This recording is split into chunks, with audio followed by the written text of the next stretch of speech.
Metong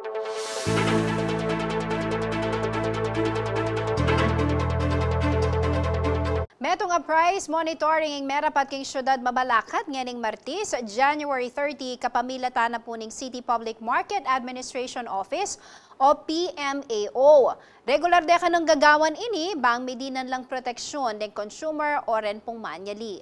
Lalong damo naman nung istula ring presyo ang pong kalidad da ring produktong pamisalida kareng grocery. Agad dala kanong i-endorse yung ganaganang datos sa Aquara king Department of Trade and Industry o DTI bang monitor na mo naman ng ahensya nung tataluki ladeti kareng patupad rang suggested retail price o SRP. Samantala, bukod king paman-inspeksyon, may nga bitlamo namang 5 unit ning LED TV kareng piling supermarket king syudad.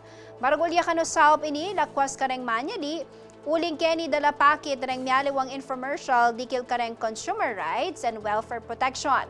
Makapanalbela mo naman kanong aliwapang topic, kalupan na ning tuberculosis awareness, family planning at responsible parenting. Palto dala mo naman kanu kareng LED TV ding local emergency hotline numbers, amalyaring ausan.